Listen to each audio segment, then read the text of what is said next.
आपने कभी ऐसा महसूस किया है कि आप बहुत मेहनत कर रहे हैं लेकिन फिर भी जीवन में कुछ रुक-सा गया है? जितना भागते हैं उतना ही खालीपन महसूस होता है। जितना खुद को साबित करने की कोशिश करते हैं उतनी ही थकान बढ़ती जाती है।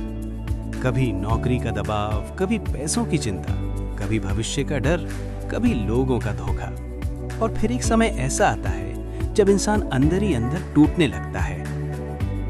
लेकिन अगर मैं आपसे कहूं कि परमेश्वर ने आपको संघर्ष के लिए नहीं बल्कि आशीष के लिए बनाया है, अगर मैं आपसे कहूं कि ऐसा जीवन सच में संभव है जहां परमेश्वर की कृपा आपके जीवन पर इतनी स्पष्ट हो कि जो कुछ आप छुएं वो आशीषित होने लगे, जहां लोग आपकी योग्यता नहीं बल्कि परमेश्वर का हाथ देखने लगे, जहां बंद दरवाजे अचानक खुलने लगे, जहां असंभव परिस्थितियां अलौकिक गवाही बन जाएं, जहां डर की जगह शांति हो, संघर्ष की जगह अनुग्रह हो और थकान की जगह परमेश्वर की उपस्थिति हो।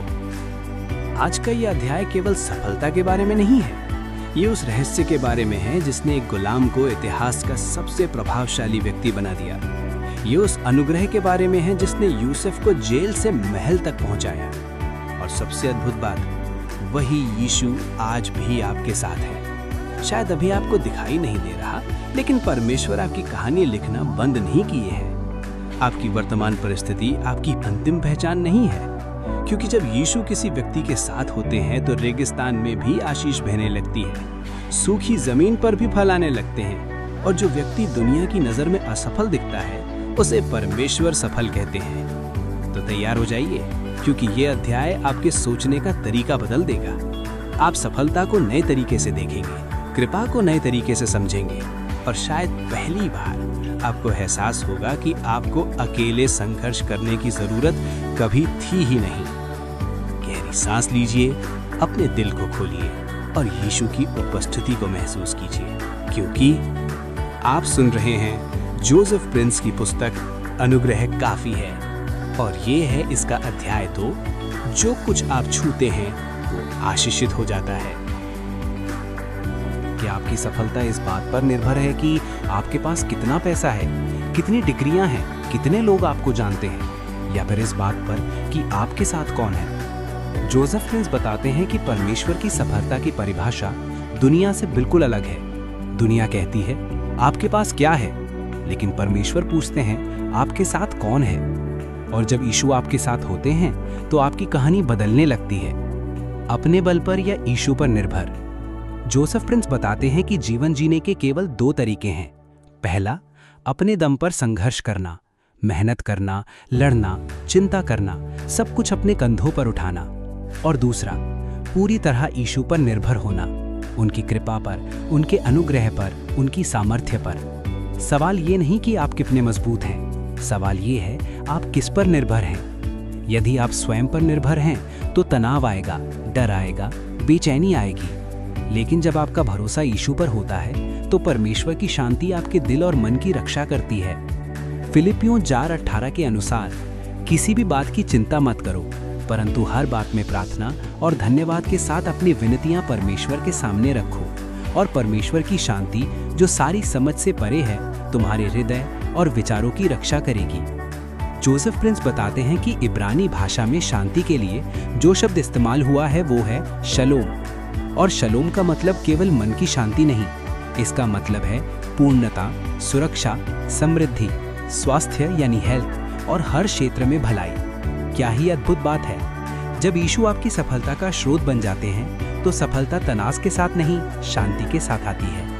यदि आप संकट में हैं, शायद अभी आपका जीवन टूटता हुआ महसूस हो रहा हो, शायद बैंक बैलेंस खत्म हो चुका है, शायद नौकरी चली गई है, शायद घर का किराया देना मुश्किल हो रहा है, शायद डॉक्टर की रिपोर्ट ने आपको डरा दिया है, शायद जिन लोगों पर आपने भरोसा किया वही आपको छोड़ गए, और अंदर से आप सोच रहे हैं क्या यीशु सच में मेरी मदद कर सकते हैं?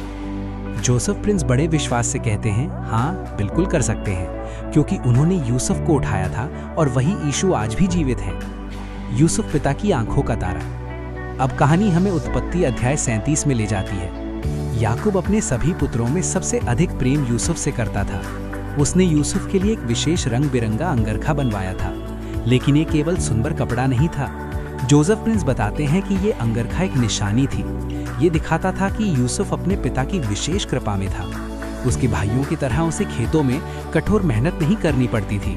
उसका काम था अपने पिता के साथ रहना और अपने पिता को प्रसन्न करना। क्या ही गहरी तस्वीर है। ये हमें यीशु के साथ हमारे संबंध की याद दिलाती है। परमेश्वर नहीं चाहते कि आप लगातार संघर्ष में जिए। वे चाहते हैं कि आप उनकी उपस्थिति में विश्राम करें। लेकिन यूसुफ के भाइयों को ये पसंद नहीं था। हर बार जब वे वो संघर्ष को देखते, उन्हें याद आता कि उनके पिता यूसुफ से विशेष प्रेम करते हैं और धीरे धीरे ईर्ष्या नफरत में बदल गई। विश्वासघात। एक दिन यूसुफ के भाई मैदान में भेड़ें चरा रहे थे। दूर से उन्होंने यूसुफ को अपनी ओर आते देखा। उसके चेहरे पर मासूमियत थी। उसे नहीं पता था कि उसके अपने भाई उसके खिलाफ क्या सोच रहे हैं। उन्होंने कहा, देखो, ये स्वप्न देखने वाला आ रहा है। उनका क्रोध बढ़ता गया। उन्होंने यूसुफ को पकड़ा, उसका विशेष अंगरखा उतार दिया और उसे एक गहरे कुएं में फेंक दिया। सोचिए उस पल को। जिस परिवार के साथ उसने जीवन बिताया, उसी परिवार ने उसे धोखा दिया। फिर उन्होंने उसे मिद्यानी व्यापारियों को बेच दिया और कुछ ही समय बाद यूसुफ एक विदेशी देश में रस्सियों से बंधा हुआ एक गुलाम की तरह बिक रहा था। लेकिन कहानी खत्म नहीं हुई थी। दुनिया की नज़र में सब कुछ खत्म हो चुका था, लेकिन परमेश्वर की नज़र में कहानी अभी शुरू हुई थी। जोसेफ प्रिंस बताते हैं, ये मायने नहीं रखता कि आपके पास क्या बचा है। असल फर्क इस बात से पड़ता है कि आपके साथ कौन है।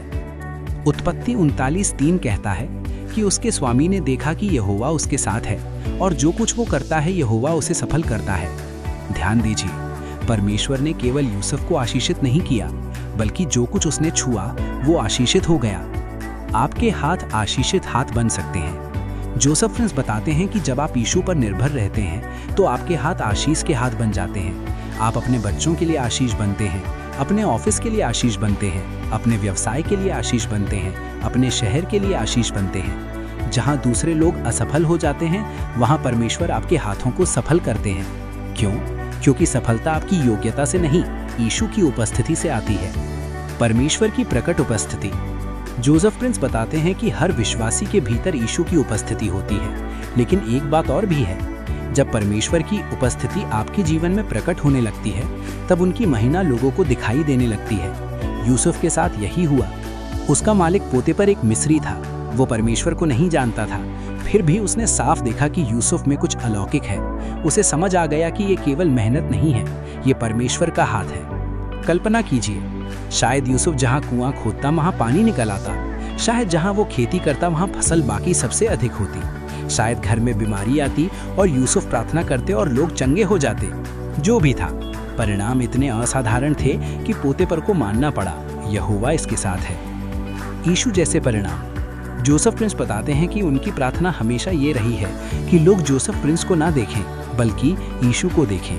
वे कहते हैं, जब मैं किसी बीमार के लिए प्रार्थना करता हूँ तो मैं अपने परिणाम नहीं चाहता, मैं यीशु के परिणाम चाहता हूँ। और जब यीशु कार्य करते हैं तो बीमार चंगे होते हैं, बंधनों से लोग आज़ाद होते हैं, परिवार जुड़ जाते हैं, डर समाप्त हो जाता है, आशा वापस आ जाती है। क्या ही सुंदर सत्य है। जब यीशु आपके जीवन में कार्य करते हैं तो परिणाम केवल अच्छे नहीं, अलौकिक होते हैं। कृपा बनाम मेहनत। जोसेफ प्रिंस बताते हैं कि बहुत से लोग हमेशा ये जानना चाहते हैं कि आपने सफलता कैसे पाई, आपने क्या किया, कौन सी रणनीति अपनाई। लेकिन वे कहते हैं, असल रहस्य ये नहीं है कि आप क्या कर रहे हैं, असल रहस्य ये है कि आप किसे देख रहे हैं। जब आप लगातार यीशु को देखते हैं, उनकी कृपा पर निर्भर रहते हैं, तो परमेश्वर ऐसे परिणाम देते हैं जो इंसानी प्रयासों से संभव नहीं होते, क्योंकि यीशु आपके साथ हैं। अब इस सत्य को अपने दिल में उतरने दीजिए। यदि यीशु आपके साथ हैं तो आप अकेले नहीं हैं। आपकी नौकरी में, आपके व्यापार में, आपकी पढ़ाई में, आपके परिवार में यीशु आपके साथ हैं। और क्योंकि वे आपके साथ हैं, इसीलिए आप अच्छी सफलता की अपेक्षा कर सकते हैं। शायद आप अनुभवहीन हो, शायद लोग आपको योग्य ना माने, लेकिन परमेश्वर की कृपा प्राकृतिक योग्यताओं से बड़ी है। जोसेफ प्रिंस बताते हैं, अब प्राकृतिक संसार में नहीं, अलौकिक अनुग्रह के संसार में जीते हैं। उसके बिना हम कुछ नहीं कर सकते और हमारे बिना वो नहीं करेगा। अब अध्याय गहरे सिद्धांत पर आता है। जोसेफ प्रिंस कहते हैं, उसके बिना हम कुछ नहीं कर सकते और हमारे बिना वो नहीं करेगा। इसका अर्थ क्या है? इसका अर्थ है, यदि हम यीशु पर निर्भर नहीं होंगे तो सच्ची और स्थायी सफलता संभव नहीं है। भजन संगीता कहती है, यदि यहोवा घर ना बनाए तो बनाने वालों की मेहनत व्यर्थ है। लेकिन दूसरी ओर यीशु हमें मजबूर भी नहीं करेंगे। वे सज्जन परमेश्वर हैं। वे इंतजार करते हैं कि हम उन पर भरोसा करें, उनकी कृपा को स्वीकार करें, अपने संघर्ष छोड़कर उनकी उपस्थिति में विश्राम करें। अंतिम प्रेरणादायक समापन धीमे भावनात्मक संगीत के साथ। प्रिय मित्र, यीशु की कृपा लगातार आपकी ओर बह रही है। वे आपका संघर्ष देख रहे हैं, आपकी थकान देख रहे हैं, आपके डर देख रहे हैं, और वे आज भी कह रहे हैं, अब अपने बल पर मत लड़ो, मुझ पर निर्भर हो जाओ।